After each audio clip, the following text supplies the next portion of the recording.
Kita akan mulai ibadah kita. Kami mau meninggikan Engkau dalam setiap hidup kami Tuhan. Terima kasih Yesus. Mari sama-sama kita katakan, ku menyembah dalam kudus hadirat-Mu. Ku menyembah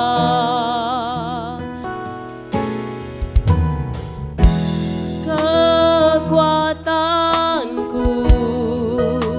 hanya dalam hadirat-Mu. Sudah siap kita memuji Tuhan? Semua orang tua kami, mari kita sama-sama bangkit berdiri. Kita mau katakan segala puji syukur hanya bagi-Mu Tuhan.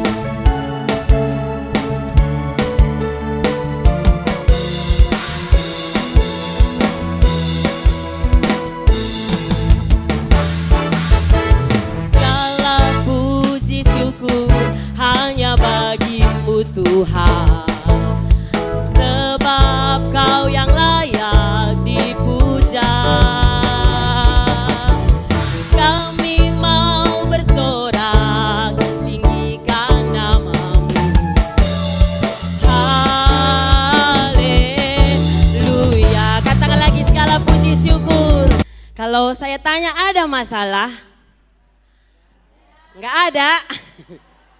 Kalau kita masih hidup pasti ada masalah. Tapi adapun masalah, kita mau katakan bersama Yesus kita boleh menerima jalan keluar atas setiap masalah kita. Amin. Kalau masalah kita jalan bersama dengan Tuhan Yesus, ada jalan keluarnya. Mari kita mau katakan bersama Yesus lakukan perkara yang besar.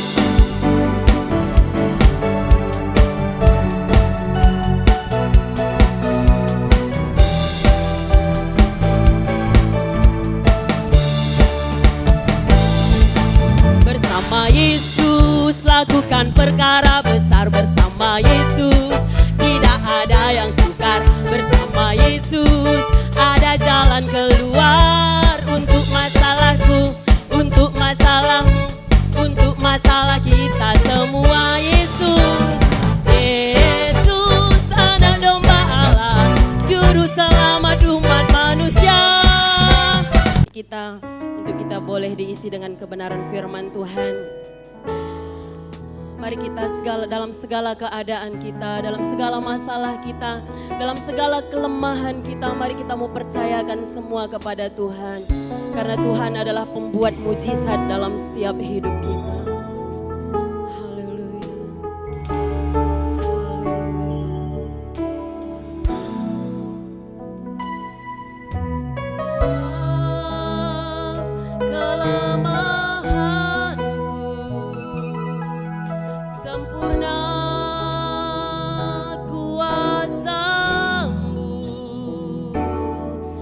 Hebatnya tantanganku, lebih hebat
bersyukur Tuhan, sebab kami percaya dan kami tahu Engkau Tuhan yang kami percayai, pembuat sejati, mujizat yang sejati, pertolongan yang sejati dalam kehidupan kami.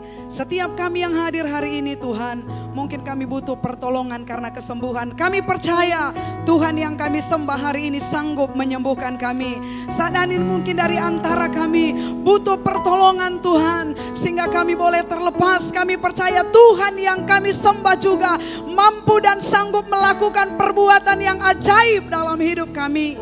Bapa di sorga, kesempatan ini kami akan bersama-sama dengar kebenaran firman-Mu. Roh Kudus ambil alih waktu dan kesempatan ini, sehingga lewat pemberitaan firman Tuhan kami semua yang hadir, secara khusus setiap ibu-ibu Tuhan, para janda yang hadir hari ini, mereka boleh mendapatkan kekuatan daripada Tuhan. Sebab satu hal yang kami tahu, mata Tuhan, hati Tuhan terarah kepada setiap para janda yang senantiasa mau beribadah dan takut akan Tuhan.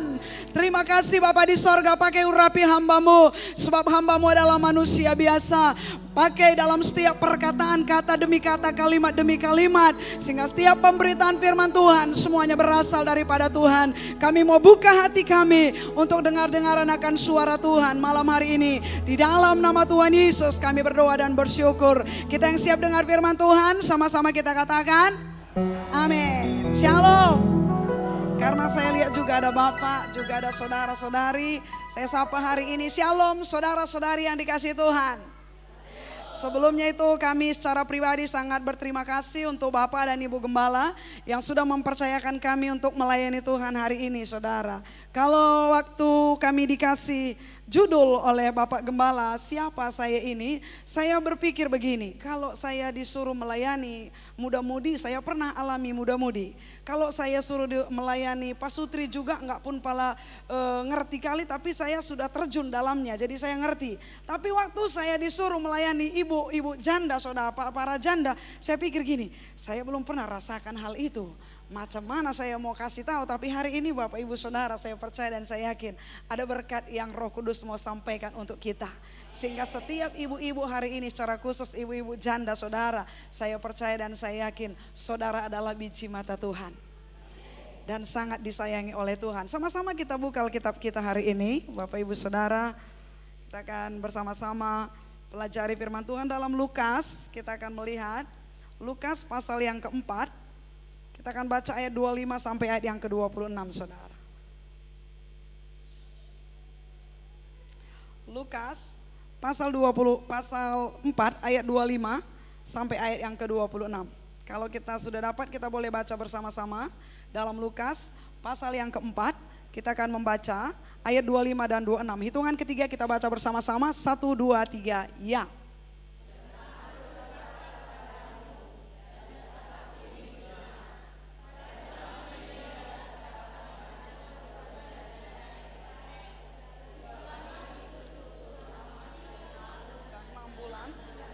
Dan ketika bahaya kelaparan yang hebat menimpa seluruh negeri. 26.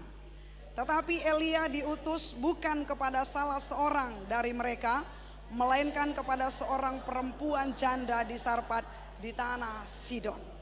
Nah, tema firman Tuhan kita hari ini, siapa? Saya. Bapak Ibu Saudara yang dikasihi Tuhan, secara khusus para ibu janda yang hadir hari ini. Kalau kita lihat firman Tuhan di zamannya Elia itu, firman Tuhan mencatat, maka banyak ibu-ibu janda saudara. Bukan 1, 2, tapi firman Tuhan mencatat dalam ayat yang ke-25, banyak sekali ibu-ibu janda. Tapi yang perlu, yang menarik perhatian saya saudara yang dikasih Tuhan, kita kalau melihat ayat yang ke-26, kenapa Tuhan kok enggak pakai itu orang janda Israel? Kenapa kok mesti hati Tuhan terarah kepada janda yang ada di Sarpat? Ada apa dengan janda yang ada di Sarpat, saudara? Sementara kalau kita telusuri, ini janda yang ada di Sarpat belum kenal Tuhan, belum percaya pada Tuhan. Tapi menarik untuk saya renungkan, kenapa kok Tuhan itu terarah kepada janda yang ada di Sarpat? Sementara firman Tuhan mencatat, janda-janda di Israel juga sangat banyak jumlahnya. Dan kita akan lihat firman Tuhan, kebenaran firman Tuhan saudara. Ada apa dengan janda yang ada di Sarpat? Sebelumnya itu kita akan melihat menurut Alkitabiah janda itu seperti apa. Coba kita lihat dalam Lukas pasal 2. Sebelum kita belajar tentang janda yang ada di Sarfat ini. Menurut Alkitab ini, janda itu seperti apa sih? Lukas pasal 2, 35-36. Sama-sama kita baca. Ayo, Lukas pasal 2, 35-36. Kita baca sama-sama, 1, 2, 3 ya. Dan supaya menjadi nyata, pikir banyak orang.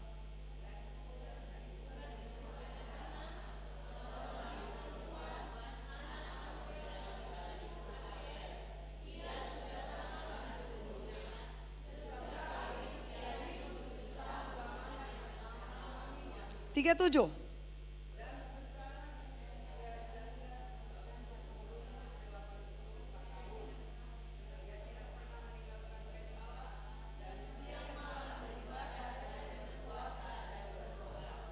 Iya. Umurnya berapa tahun? 80.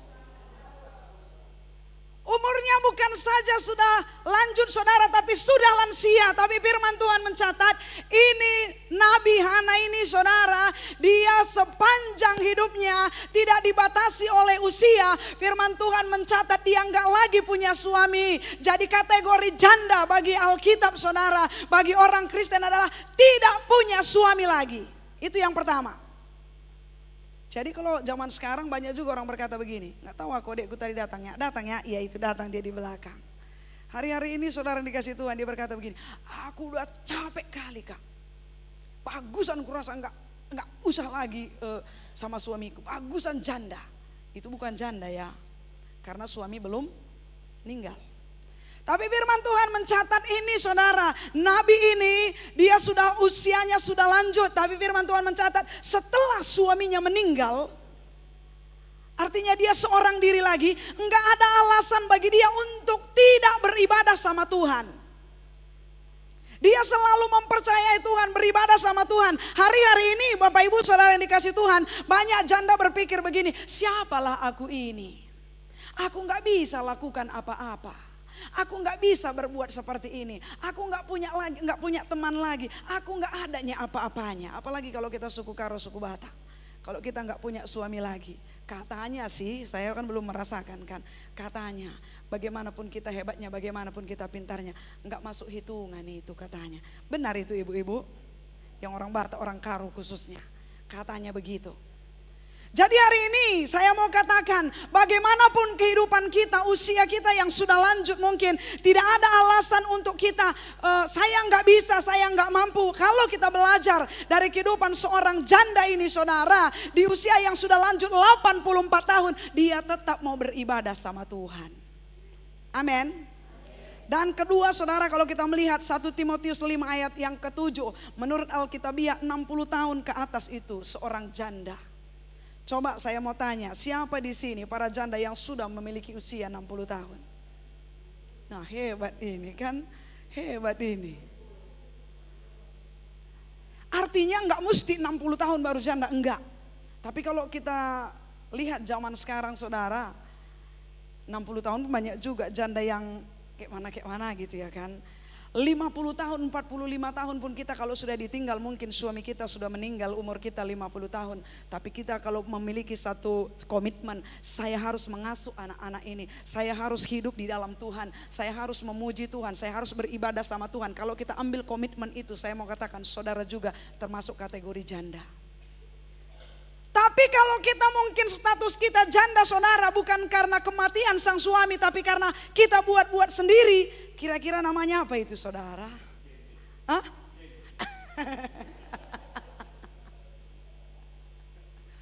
Kan ada juga ya kan? Ada juga saudara yang dikasih Tuhan, selagi dia janda menyandang status janda, dia gunakan kejandanya itu untuk hal yang gak baik saudara. Ada juga orang jadi pelakor di luar sana. Tapi di sini pasti gak ada.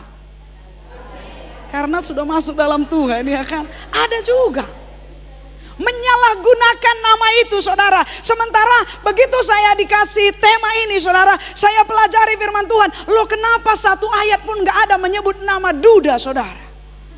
Kebanyakannya nama janda, saya pikir begini, ada apa dengan janda? Kenapa kok setiap saya lihat referensi Alkitab semua tentang janda, saudara? Jadi alangkah hebatnya hari ini seluruh ibu-ibu yang hadir, saya mau katakan saudara spesial di mata Tuhan. Asal kita mau hidup di dalam Tuhan. Kasih tepuk tangan sama Tuhan. Dan selanjutnya Bapak Ibu Saudara, 1 Timotius 5 ayat yang ke-7. Ciri khas menurut Alkitabiah seorang janda itu, dia mengasuh anak-anaknya. Dia bertanggung jawab atas anak-anaknya. Dia bertanggung jawab bagi keluarganya. Ayo kita lihat hidup kita. Kalau saya ataupun saudara mungkin sudah janda hari ini, perhatikan hidup saudara. Kalau hari ini lebih banyak kita klik sana klik sini, tengok sana tengok sini, tanpa kita peduli lagi dengan anak saudara, bukan janda yang diperhatikan Tuhan itu.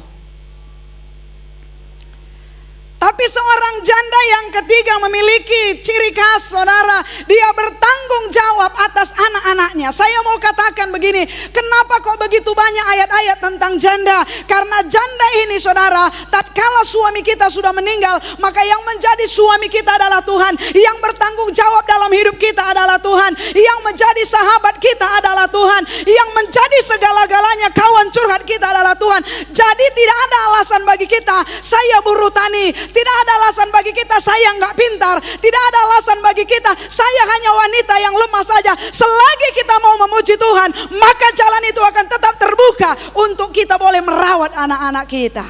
Amin. Amin. Iya, harus seperti itu, saudara. Jadi hari-hari ini mungkin bagi bahasa karo aku ya, kayak adikku itu tadi. Dia bilang begini, nggak tahan lagi. Memang kalau dia curhat dengan saya memang luar biasa. Tapi sekarang dia tinggal di Simpang Selayang dan dia mencari sebuah gereja yang bisa aku terbangun di sana katanya. Karena memang lekuk kehidupannya, sekalipun mungkin berat bagi saudara, tapi lebih berat lagi dia. Sekarang pun dia sudah meneteskan air mata, begitu saya ngomong dari depan ini, saudara. Saya hanya perkatakan begini, usiamu masih muda. Jangan pernah berpikir, oh bisa ke sana, oh cari laki-laki begini. Jangan, asuh anakmu, didik anakmu, karena anakmu itu satu kelak akan membanggakan engkau. Cari Tuhan. Kalau kita nggak hidup dalam Tuhan, saudara yang dikasih Tuhan, maka waktu kita memiliki nama janda, saudara, kita akan salah fungsikan. Tapi saya percaya, kalau kita sama seperti Hana tadi, umur tidak membatasi kita untuk tetap setia dan mempercayai Tuhan. Yuk kita kembali ke dalam Lukas pasal 4, 25, 26 tadi. Kenapa Tuhan nggak memperhatikan janda-janda yang ada di Israel, saudara? Kenapa mesti ke janda yang ada di Sarfat ini? Sementara dia enggak kenalnya sama Tuhan. Tapi kok Tuhan ini terarah memperhatikan dia. Kehidupan janda yang ada di Sarfat. Coba kita melihat dalam 1 Raja-Raja. 1 Raja-Raja. Kita akan pelajari. Pasal yang ke-7 sampai ayat yang ke-12. Kita akan baca bersama-sama. 1 Raja-Raja pasal 17 ayat yang ke-7 sampai ayat yang ke-12. Kalau bisa baca satu orang bisa juga sih. Ayo, siapa yang mau baca?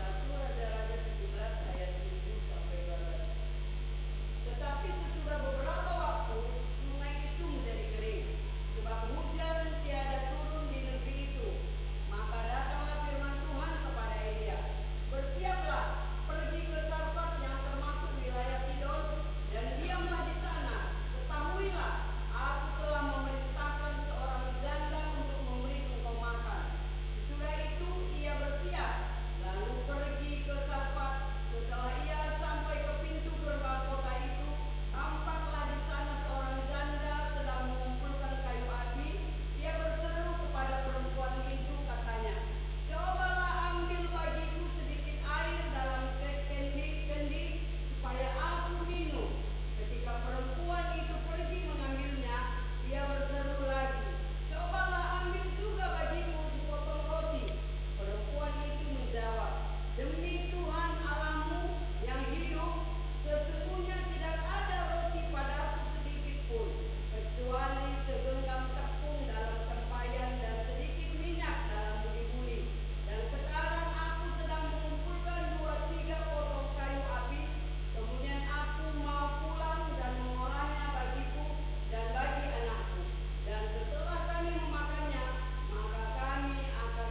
Nah, kategori yang pertama kenapa Tuhan memperhatikan janda yang ada di Sarfat ini saudara. Mulai dari ayat 7 sampai ayat yang ke-12. Rupanya dalam kehidupan janda yang ada di Sarfat ini, dia memiliki satu kejujuran dan keterbukaan. Amin. Dia memiliki satu kejujuran saudara. Waktu hamba Tuhan ini datang, dia bilang begini, ambil sedikit bagiku air. Dan begitu dia ambil air, belum lagi dikasih air itu saudara yang dikasih Tuhan, dia minta lagi, olahlah bagiku sepotong bundar kue saja. Tapi sang janda ini saudara yang dikasih Tuhan berkata begini, apapun udah gak ada lagi ini. Yang ada sedikit minyak dan sedikit tepung. Begitu saya olah, maka saya dengan anak saya setelah makan itu kami akan mati. Ada satu kejujuran saudara. Berapa banyak dari kita mau diperhatikan Tuhan, mau dilihat Tuhan, mau ditolong Tuhan, mau mengalami mujizat dari Tuhan, tapi nggak pernah yang adanya kejujuran dari dalam hidup kita. Sebagai seorang janda, kalau kita mau jujur sama Tuhan, kalau kita mau terbuka sama Tuhan, saya percaya dan saya terlalu yakin Tuhan pasti terarah untuk saudara. Ini yang dialami oleh janda yang ada di Sarfat. Bayangkan 3,5 tahun itu nggak ada hujan saudara. Sukar untuk ngambil air. Tapi sesukar apapun hamba Tuhan ini minta, kasihkan aku air, dia langsung kasih saudara. Dan begitu hamba Tuhan ini lagi minta, bikinkanlah sedikit untukku dari tepung itu roti, dia bikin lagi saudara. Dan dia berkata, lepas ini kami akan mati. Tetapi saudara yang dikasih Tuhan, yang pertama kenapa Tuhan terarah kepada janda yang ada di Sarfat ini, dia memiliki satu kejujuran dan keterbukaan. Berapa banyak hari-hari ini menyandang status janda, tapi saudara yang dikasih Tuhan, ulahnya di luar sana luar biasa. Kemarin saya lihat satu status teman saya, dia bilang begini, aku masuk di kumpulan grup para janda, ada pula rupanya. Tadi malam baru kulihat. Tadi malam kulihat karena aku mau meyakinkan kan kulihat grup para janda Tanah Karo. Ada juga rupanya, pikirku, ku tengoklah kan. Jadi ada satu janda ini bilang gini, ayolah kita makan, begitu, ayolah kita sarapan. Rupanya dibilang lagi di komen lagi di bawah, sarapan apa itu? Oh boleh kenal enggak? Dia bilang bolehlah, apa salahnya? Oh begini pula rupanya zaman seiki, pikirku. Enggak ada satu kejujuran keterbukaan saudara. Artinya dari keluarga kita bisa sembunyikan, dari teman kita bisa sembunyikan, dari pendeta kita bisa sembunyikan siapa kita. Tapi kalau ada satu pujian berkata siapa aku ini Tuhan, kira-kira Tuhan tahu atau enggak itu? Tahu, ngerti banget pun dia. Paham banget pun Tuhan. Itu makanya persoalannya bukan di Tuhan.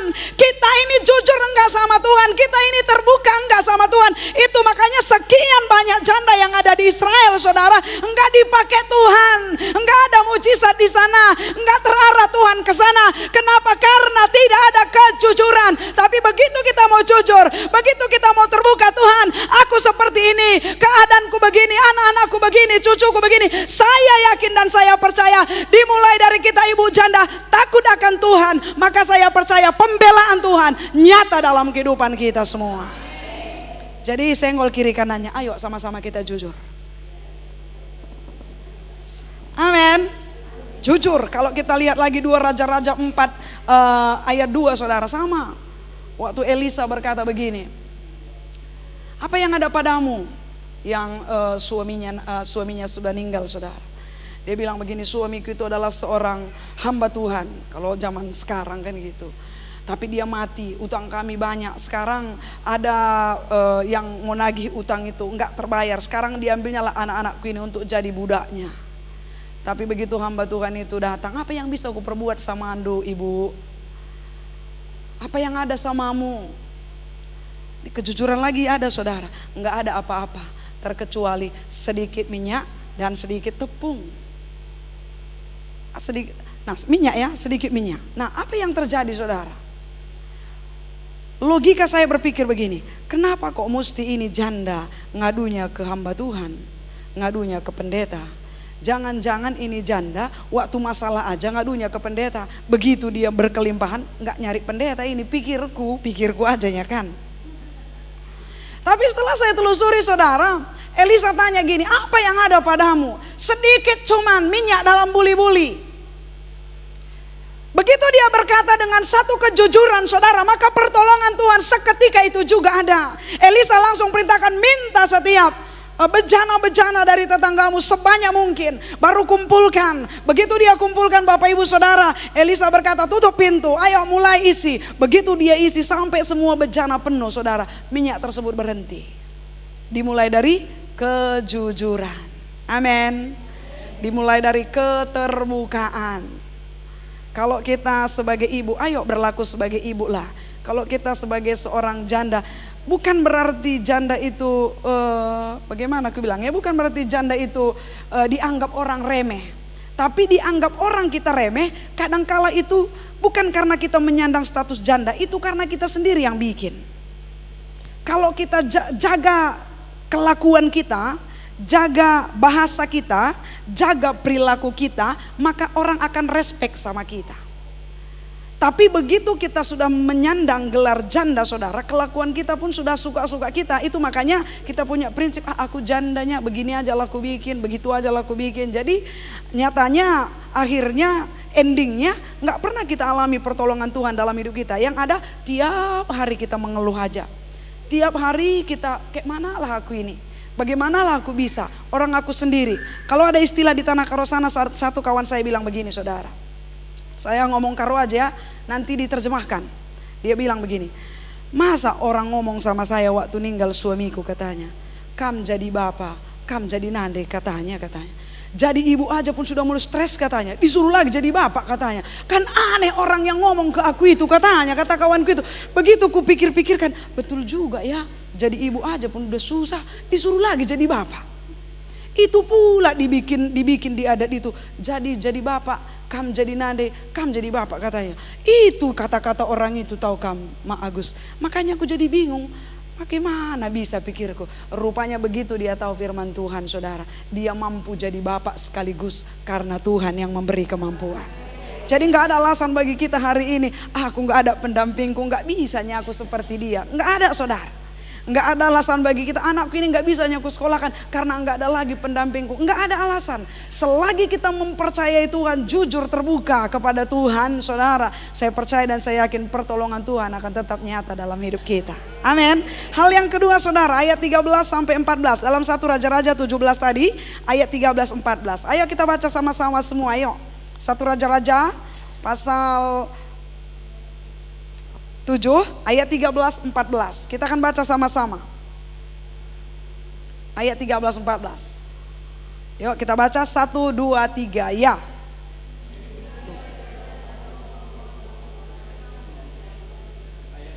1 Raja-Raja pasal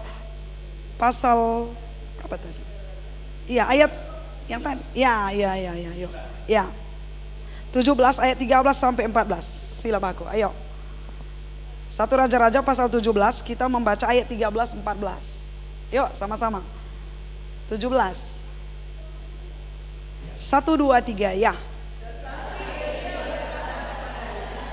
Janganlah takut, pulanglah, buatlah seperti yang kau katakan, tetapi buatlah lebih dahulu bagiku sepotong roti bundar kecil daripadanya dan bawalah kepadaku, kemudian barulah kau buat bagimu dan bagi anakmu. Yang kedua saudara yang dikasihi Tuhan, yang dimiliki oleh janda yang ada di Sarfat, yang pertama dia jujur dan terbuka, dan yang kedua ada satu ketaatan. Amin. Ketaatan yang dia punya saudara akan firman Tuhan. Waktu hamba Tuhan ini berkata, apa yang ada padamu, dia kasih tahu dengan sejujurnya. Lepas itu dia berkata, buat untuk aku. Kira-kira kalau kita punya uang 50.000 minta 40.000, 45, Mak Beza, kayak mana kira-kira? Agak berat juga ya kan? Tapi dia taat sama itu hamba Tuhan saudara. Waktu dia hamba Tuhan berkata buat, dia nggak pikir panjang, dia nggak pikir nanti aku mati, nanti habis ini, nanti sudahlah selesai. Enggak, begitu dia dengar perintah dari hamba Tuhan, buat sepotong kue bundar untukku, dia nggak pikir panjang, dia langsung taat, dia lakukan hal tersebut. Dia olah, lepas itu dia kasih sama hamba Tuhan. Jangan pernah kita sebagai seorang ibu-ibu di tempat ini, ibu janda secara khusus kita berkata, aku mengasihi engkau Tuhan. Kalau hamba Tuhan saja pun, pelayan-pelayan Tuhan saja pun, bukan saja kita nggak hormati saudara, tapi banyak kali kita mungkin omeli mereka, banyak kali mungkin kita fitnah mereka, banyak kali mungkin kita nggak menerima apa yang mereka kasih tahu sama kita. Kita memberontak. Hari ini saudara, buktinya kita mau mengasihi Tuhan, buktinya kita mau mencintai Tuhan, buktinya kita memprioritaskan Tuhan, buktinya kita mau beribadah sama Tuhan. Hal yang kedua, kita harus contoh dari janda yang ada di Sarpat. Dia selalu taat akan firman Tuhan. Amin. Katakan lagi kiri kanannya, ayo sama-sama kita taat akan firman Tuhan. Dia taat saudara. Nggak pikir panjang dia, nggak mikir macam-macam dia. Begitu hamba Tuhan ini suruh bikin, dia langsung bikin saudara, dia langsung olah. Tanpa dia pikir apa-apapun. Sebagai ibu-ibu saudara yang dikasih Tuhan, para janda secara khusus, saya mau katakan untuk pekerjaan Tuhan, jangan pernah takut. Apapun yang bisa saudara lakukan, mau itu tenaga kita, mau itu perhatian kita, secara materi mungkin kita bisa tolong, apa saja pun itu, selagi itu untuk Tuhan, lakukan sebaik mungkin. Maka saya percaya Tuhan akan mengarahkan perhatiannya untuk saudara dan saya. Taat saudara. Kalau firman Tuhan, kalau ada satu contoh dalam Markus 12, 41, 44 itu tentang seorang janda miskin kasih persembahan sama Tuhan. Coba munculkan ayatnya yuk. Markus pasal 12 ayat 41, 44. Dia taat saudara. Memberi dengan sukarela. Memberi tanpa harus diperhatikan saudara. Pada suatu kali, Yesus duduk menghadap peti persembahan dan memperhatikan bagaimana orang banyak memasukkan uang ke dalam peti itu. Banyak orang kaya memberi jumlah yang besar. Lalu datanglah seorang janda yang miskin dan ia memasukkan 2 peser, yaitu 1 duit. Maka dipanggilnya murid-muridnya dan berkata kepada mereka, aku berkata kepadamu, sesungguhnya janda miskin ini memberi lebih banyak daripada semua orang yang memasukkan uang ke dalam peti persembahan tersebut. Kenapa kok dalam jumlah saudara dikasih Tuhan? Kalau saya pikir-pikir dalam jumlah, kalau dibilang 1 duit, kalau saya pelajari saudara, itu adalah jumlah yang gak begitu banyak. 1 duit itu kurang lebih dari 1.600 perak sekarang. Kok bisalah di hati Tuhan itu berkata lebih banyak persembahannya ini? Justru itu yang sangat berkenan di hati Tuhan. Kurenung-renungkanlah ayat tersebut. Begitu saya pelajari firman Tuhan, janda ini waktu disuruh memberi saudara, dia taat apa yang ada padanya, dia persembahkan dengan sukarela, dengan sukacita kepada Tuhan. Tanpa dia mikir-mikir, jangan-jangan aku diperhatikan atau enggak, tapi dia langsung saudara, dengan penuh ketaatan dia lakukan apa yang ada padanya. Bahkan firman Tuhan mencatat, seluruh nafkahnya dia berikan. Itu makanya hati Tuhan sangat senang. Makanya Tuhan Yesus berkata kepada murid-murid, lebih berkenan ini persembahan janda ini, lebih bagus ini persembahan janda ini, lebih besar ini persembahan janda ini. Karena orang kaya tadi memberi dari kelimpahan, firman Tuhan mencatat. Kalau kita punya uang hari ini 100.000 saudara, terus kita kasih 100.000 hari ini, gak ada lagi apa-apa pun. Begitulah janda ini, janda yang miskin ini tadi. Bukan berarti saya mau katakan nominal itu gak penting, penting. Tapi supaya kita diberkati, supaya mata Tuhan terarah kepada kita, ayo setiap kita ibu-ibu janda hari ini buka hati kita, buka mata kita, apa yang bisa kita lakukan dengan penuh ketaatan, dengan penuh sukacita, dengan penuh kerelaan. Lakukan itu untuk Tuhan. Saya nggak punya uang untuk memberi sesuatu, tenaga bisa beri enggak? Kalau kita nggak punya tenaga untuk memberi buat Tuhan, perhatian bisa beri enggak? Kalau kita nggak bisa beri perhatian dalam pelayanan Tuhan, doa bisa enggak kita lakukan? Banyak peluang untuk kita boleh diperhatikan Tuhan hari ini. Menjadi kendala, kita yang membuat kendala itu sehingga Tuhan nggak memperhatikan kita. Sebetulnya kalau saya baca saudara, Tuhan itu sangat terarah. Tuhan itu sangat suka kepada seluruh janda-janda. Tapi dalam kategori janda yang pertama suaminya sudah mati, dan yang kedua takut akan Tuhan. Amin. takut akan Tuhan. Dan yang ketiga, dia mengurus anak-anak cucunya dan keluarganya semua. Artinya seorang janda ini menjadi berkat, saudara. Dan kalau tiga ini kita lakukan ada dalam kehidupan kita, maka saya percaya dan saya yakin saudara, kehidupan kita sebagai janda yang ada hari ini secara khusus, maka mulai dari malam hari ini kita akan berdampak bagi banyak orang. Kita nggak akan berkata lagi, aku lemah, aku sakit, aku nggak bisa lakukan ini, aku nggak punya pasangan, aku nggak mampu, aku nggak ini, nggak lagi gitu. Nggak lagi ngeluh, karena kita tahu Yesus yang kita sembah menjadi suami, menjadi teman, menjadi sahabat dalam hidup kita. Lebih daripada suami kita yang sudah duluan meninggalkan kita, lebih luar biasa dalam menolong dan membantu kita. Amin. Amin. Jadi yang kedua saudara, kita harus ada ketaatan akan firman Tuhan.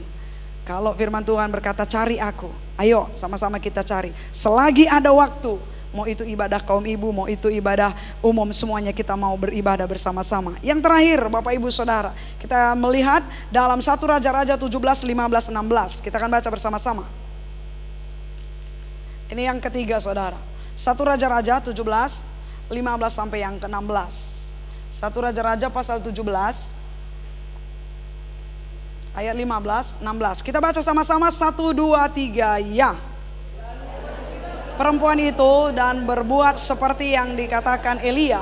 Maka perempuan itu dan dia serta anak perempuan itu mendapat makan beberapa waktu lamanya. 16.